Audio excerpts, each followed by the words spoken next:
Hello friends, అందరికీ నమస్తే. ఈ వీడియో ఏంటంటే ఒక జ్యోతిష్కుడికి ఉండాల్సిన లక్షణం ఏంటి? లేదంటే మీరు ఒక జ్యోతిష్కుని అప్రోచ్ అయినప్పుడు లేదా కలిసినప్పుడు మీరు ఎలా ఉండాలని. సో, మనం ఇప్పుడు కొన్ని సంఘటనలు చూస్తున్నాం. నాసిక్‌లో అశోక్ ఆరత్ గానీ, హైదరాబాద్‌లో కొన్ని ఇన్సిడెంట్స్ గానీ, సో జ్యోతిష్యం పేరు పెట్టి ఎక్కువగా డబ్బులు డిమాండ్ చేయడం గానీ, భయపెట్టడం గానీ, లేదు లేడీస్‌తో పిచ్చి పనులు చేయటం గానీ, ఇలాంటివి మనం రీసెంట్‌గా చూస్తున్నాం అనమాట. దీనివల్ల ఏమవుతుందంటే ఆస్ట్రాలజీ మీద నమ్మకం అనేది కోల్పోవడం జరుగుతుంది.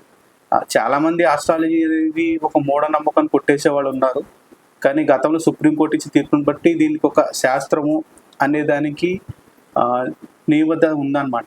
సో, ఒక ఆస్ట్రాలజర్‌కి ఎలాంటి లక్షణాలు ఉన్న వాళ్ళని చూసుకోవాలంటే ముందుగా అతడు వినయం కలిగి ఉండాలి, సత్యవంతుడై ఉండాలి. అంటే నిజం చెప్తూ ఉంటే మనకి ఋషి పరాశర మొదటి అధ్యాయంలో చెప్పాడు ఆస్ట్రాలజీ ఎవరు చెప్పాలి, ఎవరికి చెప్పాలి అనేది. నమ్మకం ఉన్న వాళ్ళకి ఆస్ట్రాలజీ చెప్పగలను, నమ్మకం లేని వాళ్ళకి మనం ఆస్ట్రాలజీ చెప్పకూడదు.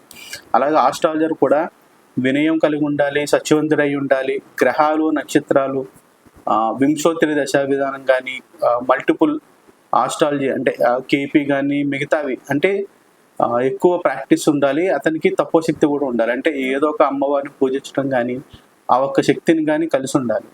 ప్లస్ ఆస్ట్రాలజర్ ఎప్పుడు కూడా అంటే మీరు రియల్ ఆస్ట్రాలజర్ దగ్గరికి వెళ్తే ఫేక్ ఆస్ట్రాలజర్ ఉందా చెప్పిన వాళ్ళు కాకుండా మిగతా వాళ్ళు ఎవరు ఉన్నా కూడా మిమ్మల్ని పెద్ద మొత్తంలో డబ్బులు అనేది డిమాండ్ చేయరు రియల్ ఆస్ట్రాలజర్. అంటే రెమెడీస్ కోసం అని చెప్పి. సో ఆ పూజను బట్టి దాన్ని బట్టి ఉంటుంది. మహా అయితే మంచి ఆస్ట్రాలజర్ చెప్తే మీకు ఏదైనా పూజ చెప్తారు, లేదా దానం చేయమంటారు. ఈ రెండు కానప్పుడు కర్మ చేయమంటారు. మనం కర్మ సిద్ధాంతాన్ని నమ్మిన వాళ్ళే జ్యోతిష్యాన్ని నమ్ముతారు. సో గత జన్మలో మనం ఏదో ఒక కర్మ చేసాము, లేదా తప్పు కర్మ ఏదో చేసాము. సో అది ఈ జన్మలో మనకి గ్రహాల రూపంలో వచ్చి మనల్ని ఆ కర్మని అనుభవించేలా చేస్తూ ఉంటాయి.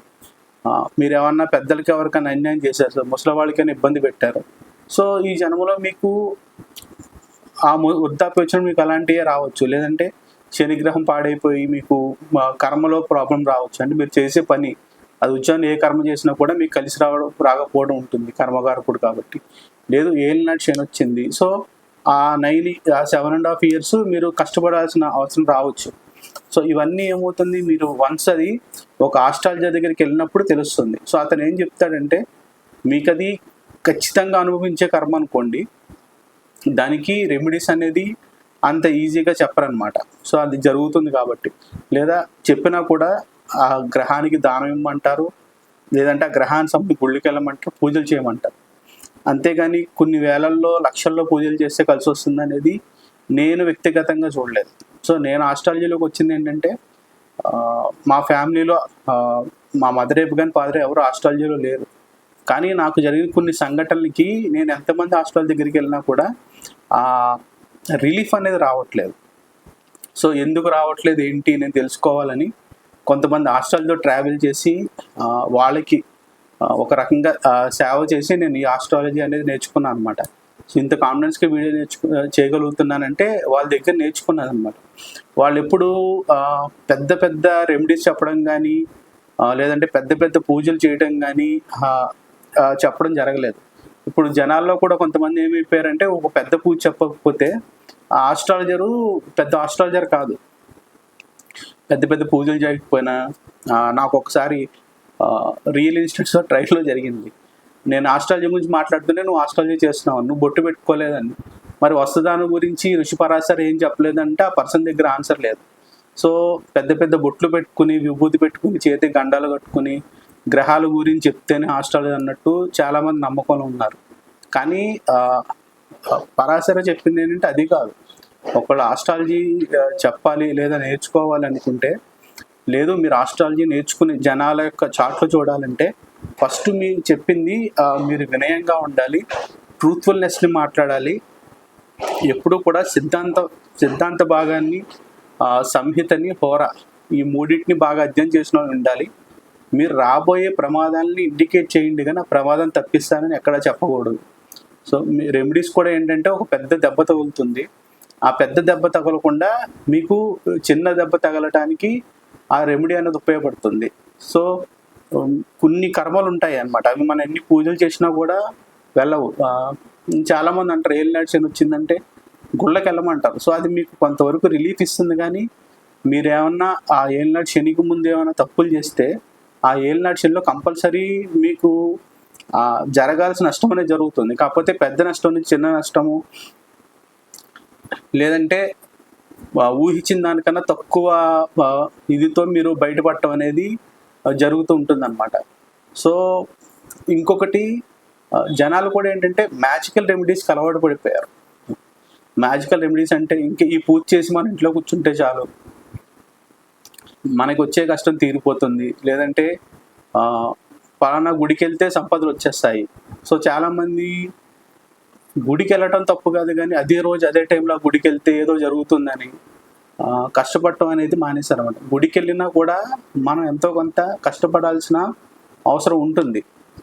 ఆ పూజ చేయటం వల్ల, గుడికి వెళ్ళటం వల్ల లాభం లేదని చెప్పట్లేదు, కానీ లాభంతో పాటు మనం కష్టపడుతూ ఉంటుందన్నమాట. మనకి ఇండియాలో రాజ్యాంగం ప్రకారం చట్టం ఉంది రిలీజియస్ మ్యాజికల్ రెమెడీస్ యాక్ట్ అని. సో మీరు ఒక ప్రేయర్ చేయటం వల్ల, ఒక పూజ చేయటం వల్ల మీకు ఇంత అద్భుతాలు జరుగుతాయని చెప్తే మనం డెమోక్రటిక్గా వాళ్ళ మీద కేసులు అనేవి పెట్టవచ్చు, కానీ అలాంటి కేసెస్ లెంతీగా జరిగినట్టు లేవు.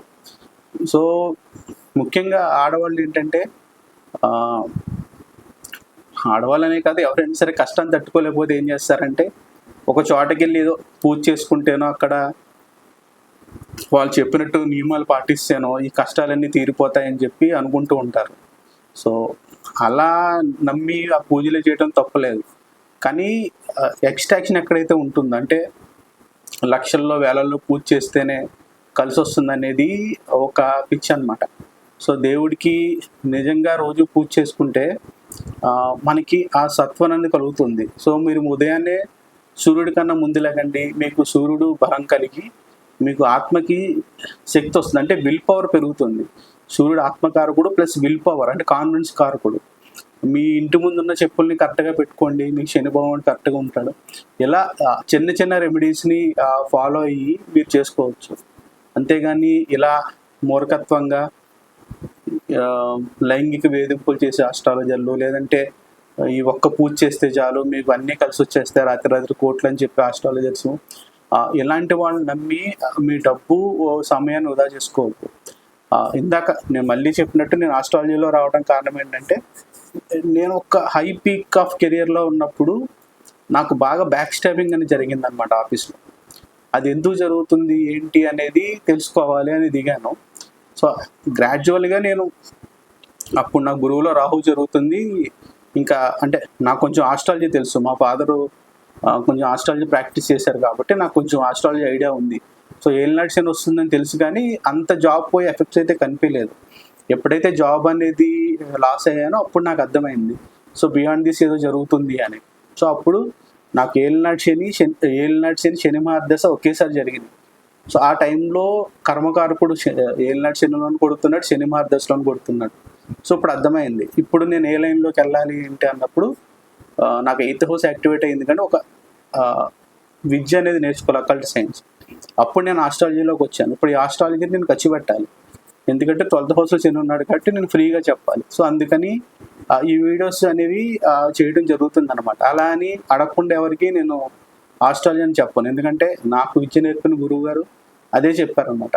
ఒక వ్యక్తి అడిగితేనే మనం వాడి జాతకం చూడాలి, మనం జ్యోతిష్యం చెప్పాలి, అంటే ఆ వ్యక్తి యొక్క జాతకాన్ని చెప్పాలి. సో కొంతమంది ఏమనుకుంటారంటే, టీవీల్లో హీరోలు కానీ రాజకీయ నాయకులు జాతకాలు చెప్తేనే అతను ఆస్ట్రాలజీ అనుకునే వాళ్ళు కూడా ఉన్నారు. ముందు అసలు జ్యోతిష్కుడిని ఆ హీరో జాతకం చెప్పమని ఎవరు అడిగారు? అది తీసుకెళ్ళిన వాళ్ళు ఎవరు? వాళ్ళ అమ్మా నాన్న వచ్చారా, వాళ్ళ పేరెంట్స్ వచ్చారా, రిలేటివ్స్ వచ్చారా, ఎవరు అడిగారు? సో అది ఖచ్చితమైన జాతకం. చాలామంది ఏంటంటే ఇదే ఆ హీరో జాతకం, రాజకీయ జాతకం అని, ఈ దశ జరుగుతుందని, జరుగుతున్న సంఘటనల్ని బలవంతంగా ఆ గ్రహాలు కిరికించి చెప్తూ ఉంటారు అన్నమాట. సో దాన్ని నమ్మాలా వద్దా అని ఆశ్చర్యపోయేంతగా చెప్తూ ఉంటారు కొంతమంది. కానీ అది ఎంతవరకు అథెంటికేషన్, అంటే ఆ ఫ్యామిలీ నుంచి ఎవరైనా వచ్చారా, ఆయనకి ఆ జాతకం ఎవరిచ్చారు, డేట్ ఆఫ్ బర్త్ టైం అనేది ఉండదు. కానీ చాలామంది ఏంటంటే అలాంటి వాళ్ళే నమ్ముతున్నారు. సో దానివల్ల ఏమవుతుందంటే, మీ డబ్బు వేస్ట్ అవటం కన్నా ఆస్ట్రాలజీని సిన్సియర్గా ప్రాక్టీస్ చేసే వాళ్ళకి లేదా ఈ ఆస్ట్రాలజీని ఒక జీవనాధారంగా చేసుకున్న వాళ్ళకి. కొన్ని కమ్యూనిటీస్లో ఎలా అయిపోయిందంటే కొంతమంది అర్చకత్వం వల్ల వచ్చే డబ్బులు సరిపోవటం లేదు. వాళ్ళు ఏం చేసినా అర్చకత్వంతో పాటు ముహూర్తాలు పెట్టడం, జాతకాలు చూడటం అనేది నేర్చుకుంటూ ఉంటారు ఎడిషనల్గా. ఇప్పుడు ఇలాంటి వాళ్ళని ఏమవుతుందంటే అందరూ అలాంటి వాళ్ళే అనుకుని కొంతమంది అందరినీ ఒక గాడికి కట్టేసి జ్యోతిషం చెప్పించుకోవట్లేదు లేదా వెళ్ళట్లేదు అనుకోండి. సో వాళ్ళ జీవనాధారం ఏమవుతుంది, ఒక వ్యక్తి చేసిన తప్పు వల్ల వాళ్ళ జీవనాధారం పోతుంది కదా. సో అందుకని ఈ కమ్యూనిటీలో ఉన్న వాళ్ళందరూ ఇలాంటి వాళ్ళని ఖండియాలి. వాళ్ళకి గవర్నమెంట్ కూడా కఠినమైన శిక్షలు అనేది వేయాలి.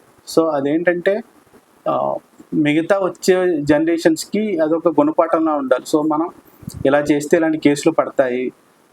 మనము ఎప్పుడు కూడా ఏదైతే జ్యోతిష ప్రామాణిక గ్రంథాల్లో చెప్పారో ఒక ఆస్ట్రాలజర్ ఏమేమి చెయ్యాలండి, వాటినే మనం చేయాలి. సో మ్యాజికల్ రెమెడీస్ అనేవి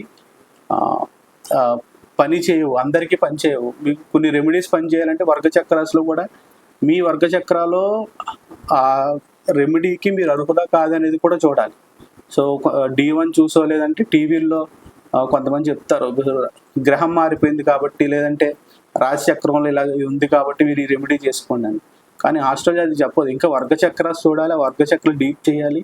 అంతకన్నా ముందు ఎవరైతే జాతకుడు వచ్చాడో అతని పాస్ట్లో ఈవెంట్స్ కొన్ని ఖచ్చితంగా మ్యాచ్ అవ్వాలి. అంటే ఎడ్యుకేషన్ కానీ, marriage and day to time కానీ ఇవన్నీ చూడాలి. అంటే పాస్ట్ని బాగా ఎనలైజ్ చేయగలిగే ఆస్ట్రాలజర్ దగ్గరే మీ ప్రిడిక్షన్ అనేది కరెక్ట్గా వస్తుంది. ఒక్కొక్కసారి మీ దగ్గర ఉన్న టైం కూడా కరెక్ట్ కాకపోవచ్చు, మీరు ఇచ్చిన టైం. సో అది జ్యోతిష్కుడు చూసి మీ పాస్ట్ ఈవెంట్స్ని బట్టి ఆ టైంని రెక్టిఫై చేసి మళ్ళీ చెప్తారనమాట.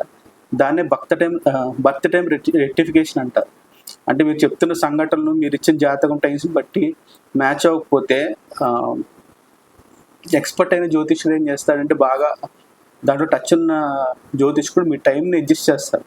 ముందుకు కానీ వెనక్కి కానీ జరిపి మీకున్న ఈవెంట్స్, మీరు ఏవైతే ఈవెంట్స్ చెప్తున్నారో దాన్ని మ్యాచ్ చేసి మీకు కరెక్ట్ గైడెన్స్ అనేది ఇవ్వటం జరుగుతుంది. సో నేను సింపుల్గా వీడియోలో చెప్పేది ఏంటంటే ఆస్ట్రాలజీ అనేది నమ్మదగిన శాస్త్రమే.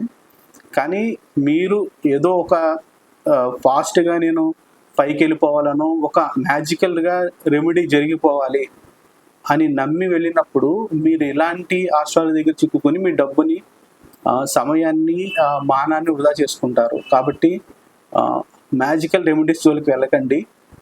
రెమెడీస్ ఏమన్నా మీ స్థాయికి తగ్గట్టే చేసుకోండి. సో అప్పు చేసి ఎప్పుడు రెమెడీస్ చేయమని ఏ జ్యోతిషం బుక్లో చెప్పడం నేనైతే చూడలేదు. మీ స్థాయిని బట్టి చేసుకోమన్నారు. మీకు పెద్ద హోమం చేసి ఇది లేదనుకోండి, సామూహికంగా జరిగే హోమాల్లో పాల్గొండి.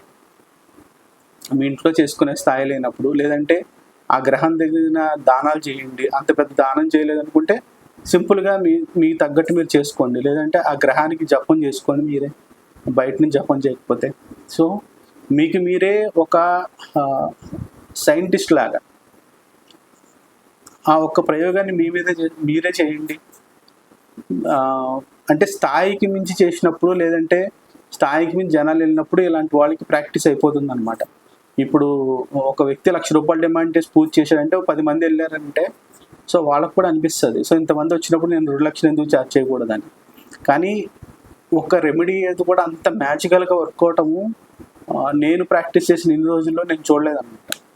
సో ఆ గ్రహము, ఒక గ్రహ దశ జరిగినా, ఒక గ్రహం మీకు పాడైనా, అంటే మీకు మంచి దశ జరిగినా కూడా మీకు ఎంతో కొంత ఆ గ్రహం ఇచ్చే పాజిటివ్తో పాటు నెగిటివ్స్ కూడా జరుగుతాయి. అంటే అన్ని అద్భుతాలు ఇచ్చే గ్రహ దశ జరిగినా కూడా మీకు ఏవో ఒక నెగిటివ్స్ జరుగుతూ ఉంటాయి. అది ఆస్ట్రాలజీ ఉన్నవాడు ఎవరని చెప్తారు అంటే ఒక గ్రహానికి పాజిటివ్స్ ఉంటాయి, నెగిటివ్స్ ఉంటాయి. సో అది రెండు ఇస్తూ ఉంటుంది. కాకపోతే అది ఏంటంటే మీకు జరిగే దశాభుక్తులను బట్టి మెల్లమెల్లగా మీరు ఎక్స్పీరియన్స్ అవుతారు.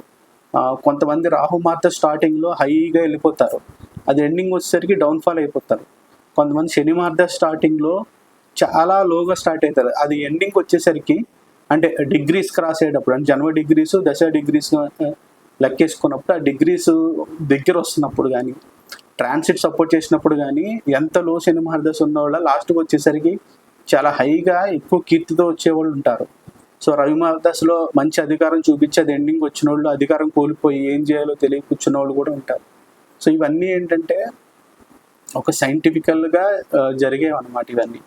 అంటే ఆస్ట్రాలజీ కూడా సైన్సే మనకి, అకల్ట్ సైన్స్ అనేది దీనికి పేరు కూడా ఉంది. సో దీన్ని పాజిటివ్గా చెప్పే ఆస్ట్రాలజీకి దగ్గరికి వెళ్ళండి.